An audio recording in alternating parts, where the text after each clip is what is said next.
Joten siirrytään U21-luokkaan, jossa Suomen mestaruuden vei Timo Lahti, Kuusankosken moottorimieskerho.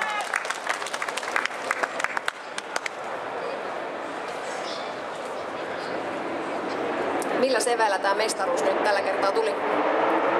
No ei, kovalla reenillä tietysti ja ajaa paljon kisoja. No siinä se on varmaan, ajaa paljon kisoja, niin kovuutta tulee ja varmuutta ja sillä.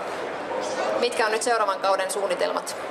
No aika samanlaista kuin tänä vuonna, että Englantiin saatiin heti alkukaudesta sopimus ja Ruotsi ja Tanska ja sitten Suomessa sen verran mikä ehtii. Kuulostaa hyvältä, oikein paljon onnea.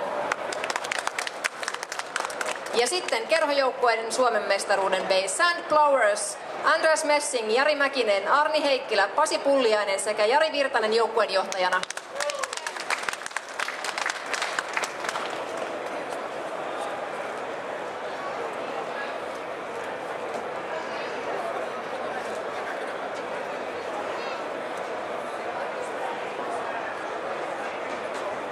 Mä voisin sua jututtaa tässä sillä aikaa. Minkälainen kausi oli?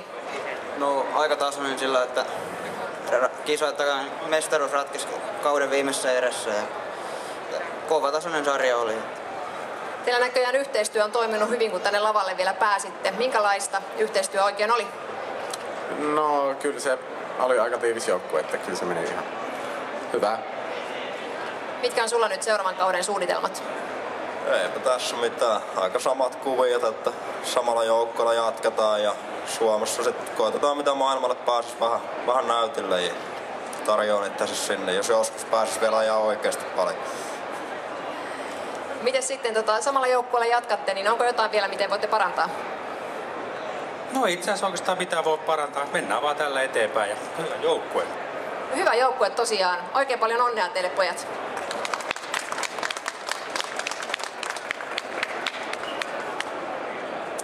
Hyvä, kiitoksia.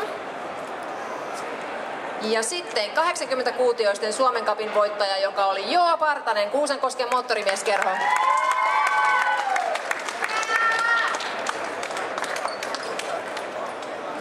Joalla on näköjään fanikerho mukana. Onko tullut vielä paljon faneja? On nyt muutama, mutta ei nyt niin ihmeellisesti. Vielä ehtii hankkia lisää. Mitkä on menestyksen salaisuudet ensi kaudelle? No kova treeni ja laittaa pyörät hyvää tikkiin ja olla vaan ihan iskussa ensi kaudella. Ei muuta kuin oikein paljon onnea myös seuraavaan kauteen. Sä voisit Joa itse asiassa jäädä lavalle, koska sä saat myös toisen palkinnon. Otetaan toi kuulutus ohite.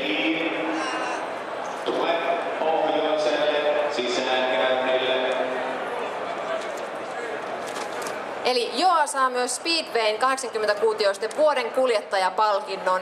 Moottoriliiton kiertopalkinto on vuoden mini-Speedway-kuljettajalle. Sen on lahjoittanut Lasse K. Laitinen Speedway-Sanomista ja se on jaettu ensi kerran vuodesta 2010. Silloin sai Suomen Cupin voittanut Henri Album tämän hienon pytyn. Ja nyt sitten 2011 vuoden palkinto menee Joalle. Joan saavutukset viime vuonna olivat siis Mini Speedway Suomen Cupin voitto, jossa oli 6 osakilpailua, Youth Gold Tropin finalisti, MM-kilpailussa Ruotsissa sarja Speedwayssä joukkueensa kanssa hopealle. Ja Joan pyörä on näkyvillä Moottoriliiton osastolla koko tämän messujen ajan.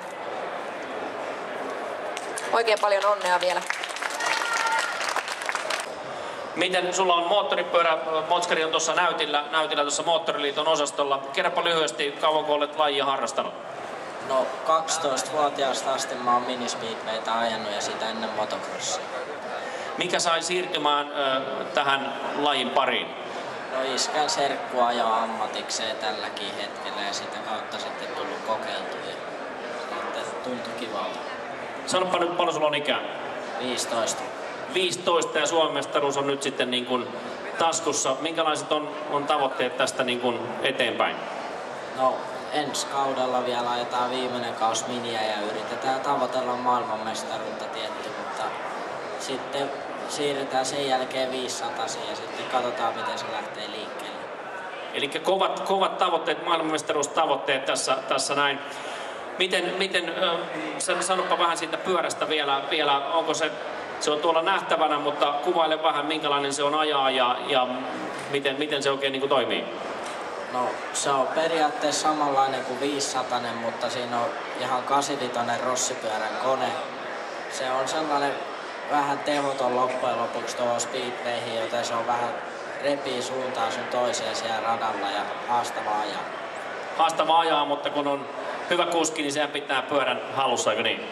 Joo. Okei, ei muuta kuin menestystä kauteen. Kiitoksia tästä. Ja pyörä on tosiaan tuolla nähtävänä. Käykää katsomassa. Annetaan vielä raikuvat aplodit. Kiitoksia, joo. Kiitos. Kiitos.